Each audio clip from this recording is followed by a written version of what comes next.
Good morning student. आज हमारा topic है plane polarise light, circularly polarise light, elliptically polarise light. ये क्या होते हैं और कैसे इनको हम लोग ऑब्टेन करेंगे, उसका थ्योरी क्या। So today we will discuss. तो सबसे पहले हम लोग बात करते हैं, जैसे इसके पहले हम लोग वीडियो में बात किए हैं अनपोलराइज लाइट क्या होता है, प्लेन पोलराइज लाइट क्या होता है, इसके बारे में हम लोग बात किए हैं। जैसे एग्जांपल के तौर पे अगर सपोज एक रस्सी को अगर उधर से हम लोग बांध दें और रस्सी को बांधने के बाद एक किनारे को पकड़े और रस्सी को इस ढंग से अगर हम लोग हिलाएं तो देखिएगा ऐसा ऐसा करके वेव जाएगा। एक्चुअली जो हम लोग जानते हैं लाइट एक इलेक्ट्रोमैग्नेटिक वेव है। अगर डायरेक्शन ऑफ प्रोपागेशन अगर इधर है तो सिंपल वे में हम लोग समझते हैं इलेक्ट्रिक फैक्टर ऐसे वाइब्रेट करते हैं, मैग्नेटिक फैक्टर ऐसे वाइब्रेट करते हैं। लेकिन अनपोलराइज लाइट में इलेक्ट्रिक और मैग्नेटिक फैक्टर का वाइब्रेशन किसी भी प्लेन में हो सकता है। ये हम लोग पहले ही बात की। थोड़ा और केस को सिंपल बनाने के लिए मैग्नेटिक वेक्टर का वाइब्रेशन को छोड़ देते हैं हम लोग जो देख पाते वो इलेक्ट्रिक वेक्टर को देख पाते उसी को हम लोग कंसिडर कर रहे हैं। इसका मतलब ये नहीं मैग्नेटिक वेक्टर नहीं होता, मैग्नेटिक वेक्टर भी होता है, वो भी वाइब्रेट करता है, लेकिन केस को और थोड़ा सिंपल बना दें। तो एक एक्सपेरिमेंट, एक सिंपल एक एक्सपेरिमेंट हम लोग करके देख सकते हैं। रस्सी को अगर उधर से अगर बांध दें और रस्सी का एक किनारा को पकड़ के अगर ऐसा अगर हम लोग थोड़ा सा हिला दें तो देखिएगा रस्सी इस ढंग से रस्सी वाइब्रेट करेगा ऐसा। तो इसका मतलब वाइब्रेशन तो जा रहा उधर, डायरेक्शन ऑफ प्रोपागेशन है उधर, लेकिन ये ऊपर नीचे हो रहा। इसको अगर हम लोग इलेक्ट्रिक वेक्टर मान ले तो इलेक्ट्रिक वेक्टर ऊपर नीचे करके वाइब्रेट हो रहा। तो इस तरह अगर कोई लाइट इधर प्रोपागेट कर रहा और उसमें एक ही प्लेन में अगर इलेक्ट्रिक वेक्टर इस ढंग से अगर वाइब्रेट हो रहा perpendicular to the direction of propagation, इसको हम लोग बोलेंगे प्लेन पोलराइज लाइट। या तो रस्सी को खींच के अगर ऐसा भी अगर हिलाए तो इस ढंग से भी हो सकता है, मीन जा रहा उधर और वाइब्रेशन इस ढंग से हो रहा, तब भी वो होगा हमारा प्लेन पोलराइज लाइट। ये पहले भी हम लोग बात की। लेकिन सर्कुलरली पोलराइज लाइट कैसे होगा? जैसे प्लेन पोलराइज लाइट हम लोग दिखाएं, रस्सी अगर इस ढंग से वाइब्रेट होकर अगर जा रहा जेड के डायरेक्शन ऑफ प्रोपागेशन और वाई एक्सिस में वो ऊपर नीचे हो रहा, वाई में भी हो सकता है या तो एक्स में भी हो सकता है, लेकिन खाली अगर वाई में हो रहा तो हम बोलेंगे ऐसा लाइट क्या है? प्लेन पोलराइज्ड लाइट है हमारा। कैसा वाला लाइट होगा? Circularly polarise light. अगर हम वो रस्सी को पकड़ के अगर हम घुमाएं, ऐसा करके अगर घुमाएं तो ऐसा ऐसा करके जा रहा, वो जो वाइब्रेशन तो आगे बढ़ रहा लेकिन इस ढंग से करके आगे बढ़ रहा। मीन्स डायरेक्शन ऑफ प्रोपागेशन तो उधर है, लेकिन इलेक्ट्रिक वेक्टर का वाइब्रेशन ऐसे ऐसे ऐसे ऐसे ऐसे ऐसे करके एक सर्कुलर वे से, मीन्स इस ढंग से जो हेलिकल पाथ है इस ढंग से करते करते वो आगे बढ़ रहा।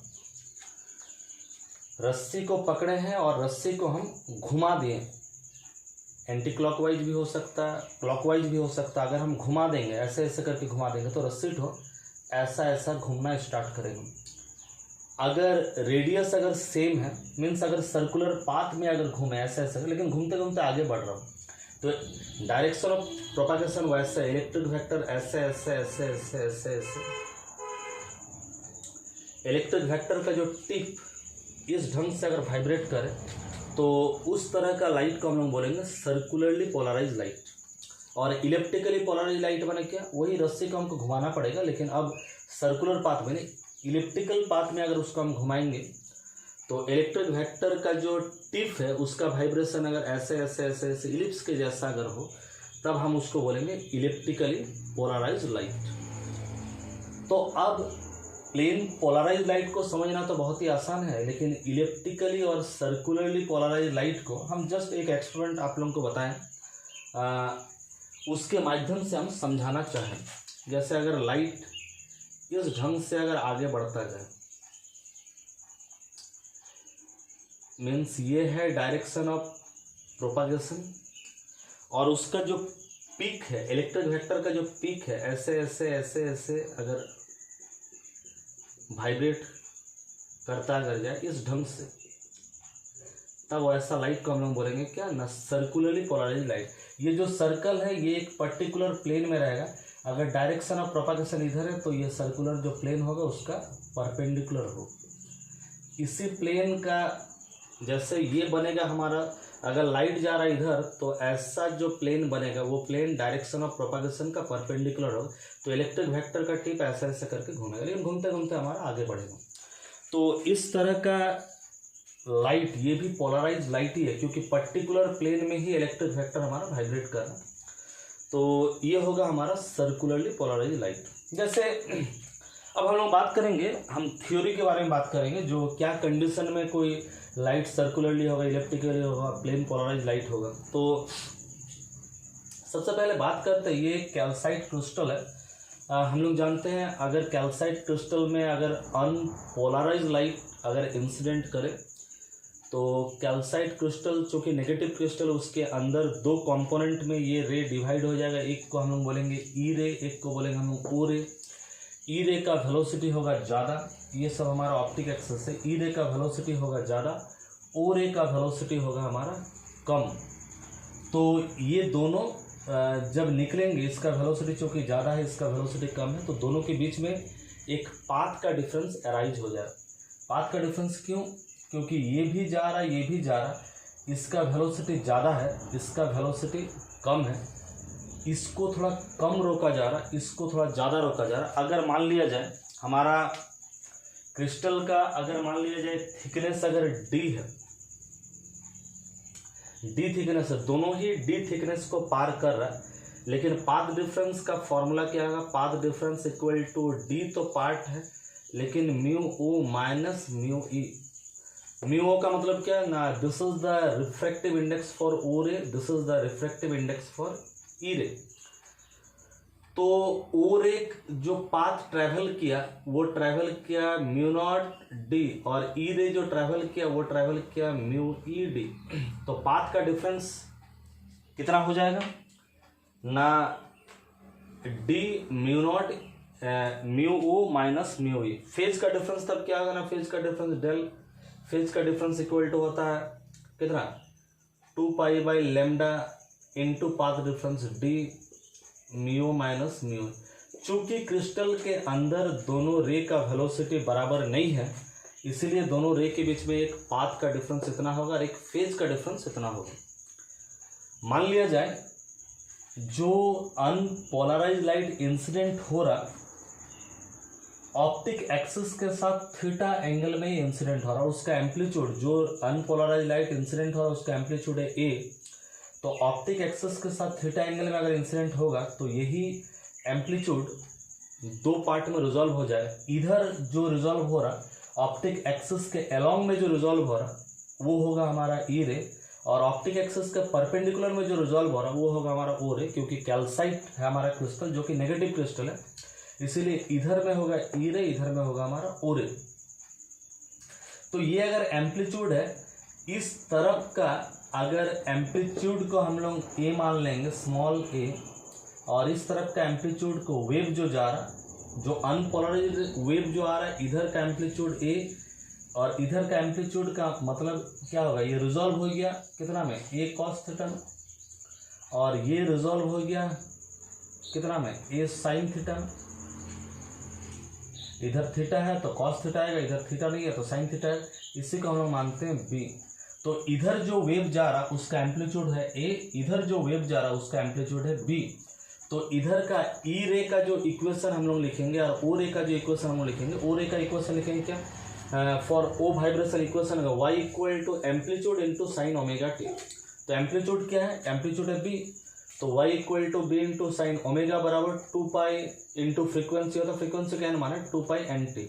और ई वाइब्रेशन तो एक्स के तरफ में है, तो एक्स इक्वल टू क्या है हमारा एम्पलीट्यूड, एम्पलीट्यूड माने ए साइन कितना है 2 pi omega T plus del. Del क्यों लिखे ना, डेल है दोनों के बीच में, पाथ डिफरेंस के चलते जो फेज डिफरेंस क्रिएट हो रहा है, ये फेज डिफरेंस है हमारा डेल।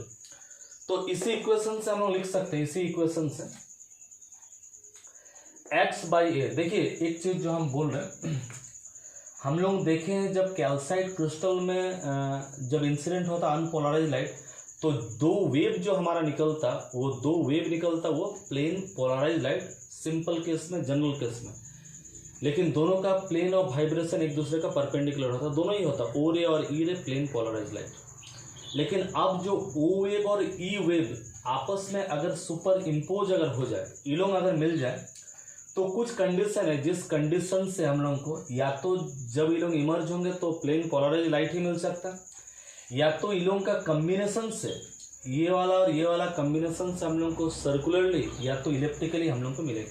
तो क्या कंडीशन है प्लेन के लिए, क्या कंडीशन है सर्कुलर के लिए, क्या कंडीशन इलेप्टिकल के लिए, मीन्स बोल रहे जब कैल्साइट क्रिस्टल में अनपोलराइज लाइट थीटा एंगल में इंसिडेंट कर रहा, तो जो इमर्जेंट लाइट होगा, इससे जो लाइट इमर्जेंट होगा वो सर्कुलरली भी हो सकता है, वो प्लेन भी हो सकता है, वो इलेप्टिकली भी हो सकता है। इसके पहले जो डबल रिफ्लेक्शन में हम सिंपल केस पढ़े, जब अनपोलराइज लाइट कैल्साइट में या टॉर्मलिन क्रिस्टल में जब आकर के टकराता है, तो दो प्लेन पोलराइज लाइट ओ रे ई रे में डिवाइड हो जाता है और प्लेन ऑफ वाइब्रेशन एक दूसरे का परपेंडिकुलर होता है।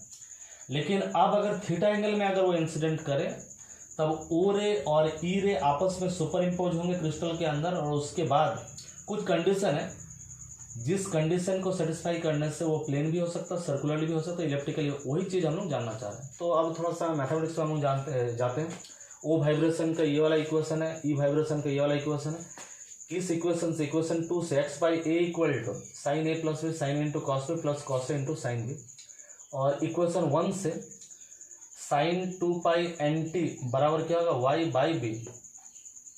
तो कॉस थीटा इक्वल टू आप लोग जानते हैं, ये साइन थीटा अगर इतना है, कॉस थीटा बराबर क्या होता है under root 1 minus sine square theta. तो साइन स्क्वायर थीटा क्या होगा y square by b square.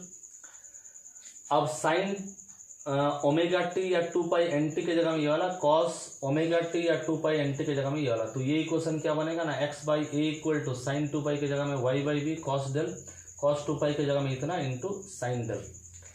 उसके बाद इसको हम लोग इधर ले जाते हैं, इसको इधर ले जाने से ये उधर चला जाएगा, इतना बचेगा। उसके बाद इसको स्क्वायरिंग करते हैं, इधर भी स्क्वायरिंग कर दिए और इधर भी हम लोग स्क्वायरिंग कर दिए, स्क्वायरिंग करने के बाद क्या होगा, a माइनस बी का होल स्क्वायर, ए square plus B square minus 2ab, और ये अगर स्क्वायर हो जाएगा, इसको अगर हम लोग स्क्वायर कर देते, यहीं पर हम सॉल्व कर रहे हैं, तो स्क्वायर करने से यहाँ पर रूट हट जाएगा और ये बन जाएगा साइन स्क्वायर डेल। तो 1 इंटू साइन स्क्वायर डेल इतना हो जाएगा, y square by b square into sine square del, तो इतना हो जाएगा हमारा। अब देखिए x square by a square, y square by b square, यहाँ पर भी y square by b square, इधर जाने से माइनस तो प्लस हो जाएगा, तो प्लस होने से cos square del sine square del, इसको ऐसे ही लिखें, इधर में साइन स्क्वायर डेल रखें, cos square del plus sine square del 1 हो जाएगा, बाद बाकी चीज़ ये इक्वेशन हमारा 3 बन गया। ये हमारा जनरल इक्वेशन। अब हम लोग देखते हैं जो फेज का अंतर, जो ओ रे ई रे के बीच में फेज का अंतर 0 भी हो सकता, अगर 0 हो, बाई चांस अगर 0 हो, या 0 नहीं होने से 2 पाई भी हो सकता, 4 पाई भी हो सकता, 6 पाई भी हो सकता। तो 0 हो, 2 पाई हो, 4 पाई हो, 6 पाई हो, तो कॉस डेल, कॉस 0 मैंने 1 होता है, कॉस 2 पाई मैंने 1 होता है, कॉस डेल बराबर 1 होगा, साइन 0 मैंने हो जाएगा 0। तो ये इक्वेशन हमारा क्या बनेगा, देखिए ये इक्वेशन हमारा बन जाएगा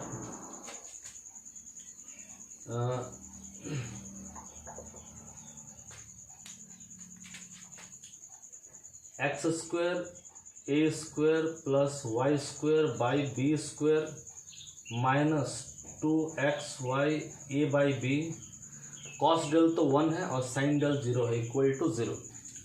इसी को हम लोग क्या लिख सकते हैं, x by a minus y by b का होल स्क्वायर इक्वल टू 0, या तो दिस इक्वल टू 0 और y इक्वल टू, ये इस पार में जाएंगे, ये इस पार में जाने से ऐसा हो जाएगा y equal to B into X by A. ये हमारा एक तो इक्वेशन बन जाएगा, B y equal to B into X by A. तो ये आप लोग जान रहे y into B by A into X, ये हमारा एक स्ट्रेट लाइन का इक्वेशन है। तो इसका मतलब अगर एंगल इतना हुआ तो हमको जो मिलेगा वो मिलेगा हमको क्या, प्लेन पोलराइज लाइट। लेकिन अगर डेल इक्वल टू पाई हुआ, 3 पाई हुआ, 5 पाई हुआ, 7 पाई हुआ, तो कॉस डेल बराबर क्या होगा ना, -1 आएगा, और साइन डेल बराबर 0। तो ये हो जाएगा हमारा क्या ना, ये बराबर हो जाएगा प्लस।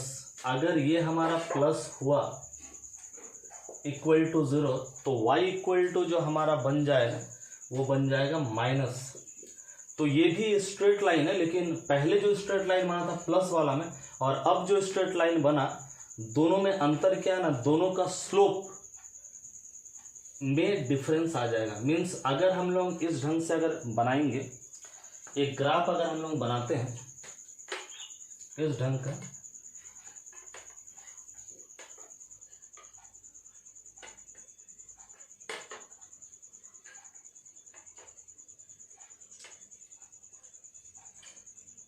ये हमारा b है, ये हमारा a है। डेल इक्वल टू कब है ना, डेल इक्वल टू 0 या तो 2 पाई या तो 4 पाई या तो 6 पाई के लिए इस ढंग से हमारा स्ट्रेट लाइन बनेगा। लेकिन डेल इक्वल टू अगर पाई हो जाए, पाई, तो यही वाला इक्वेशन हमारा चेंज हो करके इस ढंग से ये बन जाएगा। स्ट्रेट लाइन बनेगा, लेकिन इस ढंग का स्ट्रेट लाइन बनेगा, इस ढंग का प्लेन पोलराइज लाइट हम लोग का बन जाएगा। अब हम लोग केस लेते हैं case 2, when del equal to π/2। Path का डिफरेंस अगर होगा, या फेज का डिफरेंस अगर होगा डेल बाई 2 मन 90 डिग्री या तो 270 डिग्री या तो उसका मल्टीपल में अगर होगा, तो cos 90 बराबर 0 होता, sin 90 बराबर 1 होता। तो ये इक्वेशन हमारा क्या बन जाएगा, x²/a² प्लस y²/b²। ये तो हो गया 0 और ये तो हो गया हमारा 1 इक्वल टू 1। आप लोग जानते हैं ये हमारा इक्वेशन है, इलिप्स का इक्वेशन है। तो अगर दो वेव जो बन रहा O और E वेव के बीच में फेज का अंतर अगर π/2 हो गया, 3π/2 हो गया, तो उससे जो लाइट इमर्ज होगा, घुस रहा था अनपोलराइज लाइट, अगर इतना इतना या इतना इतना एंगल अगर बनेगा फेज का अंतर, तो प्लेन पोलराइज लाइट मिल रहा है। लेकिन एंगल अगर इतना मिल जाएगा इन लोगों के बीच में एंगल, तो हम लोग को मिलेगा इलेप्टिकली पोलराइज लाइट हम लोग को मिलेगा। लेकिन केस 3 डेल इक्वल टू इतना ही होना चाहिए, लेकिन थीटा इक्वल टू अगर डेल इतना होने के बाद थीटा इक्वल टू अगर 45 डिग्री अगर हो जाए, ये जो थीटा मीन्स थीटा 45 नहीं हो करके 0 से 180 के बीच में कुछ भी हो, तो हमारा ये वाला बनेगा, इलेप्टिकली हमारा बनेगा। लेकिन अगर थीटा इक्वल टू 45 डिग्री अगर बन जाए, तो थीटा इक्वल टू अगर 45 डिग्री बन जाए, देखिए cos 45 और sin 45 का वैल्यू क्या होता, सेम होता। तो अगर ये 45 बन जाए, ये भी 45 बन जाए, तो cos 45 1/√2, sin 45 1/√2, तो a इक्वल टू हो जाएगा हमारा b, क्योंकि ये दोनों तो सेम है, ये भी 1/√2 ये भी 1/√2, तो a/√2 means a equal to b हो जाए। तो a इक्वल टू अगर b हो गया, तो b के जगह में भी हम लोग a लिख सकते हैं। तो ये इक्वेशन बनेगा x² + y² equal to a²। ये इक्वेशन हमारा किसका ना, सर्कल का इक्वेशन है। तो जो लाइट जो इमर्ज करेगा वो लाइट बनेगा हमारा सर्कुलरली पोलराइज लाइट। तो हम लोग क्या देखें ना, अगर ऑप्टिक एक्सिस के साथ थीटा एंगल में अनपोलराइज लाइट अगर इंसिडेंट करता है, तो O और E कंपोनेंट में वो रिजॉल्व हो जाएगा, और E और O के बीच में फेज का अंतर क्रिएट हो जाएगा। फेज का अंतर अगर 0 हो, पाई हो, 2 पाई हो, 3 पाई हो, 4 पाई हो, 5 पाई हो, कुछ भी हो, तो जो निकल रहा वो निकलेगा प्लेन पोलराइज लाइट ही निकलेगा। लेकिन फेज का अंतर अगर π/2 हो, 3π/2 हो, 5π/2 हो, 7π/2 हो, उसका मल्टीपल में हो, तो जो लाइट निकलेगा वो निकलेगा हमारा इलेप्टिकली पोलराइज लाइट। लेकिन डेल अगर π/2 हो, 3π/2 हो, 5π/2 हो, लेकिन उसके साथ थीटा अगर 45 डिग्री हो, तब जो लाइट इमर्ज करेगा वो होगा हमारा सर्कुलरली पोलराइज लाइट। इसका मतलब कैल्साइट क्रिस्टल में अनपोलराइज लाइट अगर इंसिडेंट करेगा अलग अलग एंगल में, अगर माने थीटा इक्वल टू अगर 45 हुआ और फेज का अंतर अगर 90 डिग्री अगर हो गया तो सर्कुलरली थीटा 45 नहीं हो के कोई भी एंगल हो, लेकिन फेज का अंतर अगर हमारा हो गया कितना 90 डिग्री तो इलेप्टिकली पोलराइज लाइट। और अगर डेल इक्वल टू 0 हो, 2 पाई हो, ये सब हो, तो जो निकलेगा वो निकलेगा हमारा प्लेन पोलराइज लाइट। तो ये है हमारा necessary theory to obtain plane circularly and elliptically polarise light. आज के वीडियो में इतना है।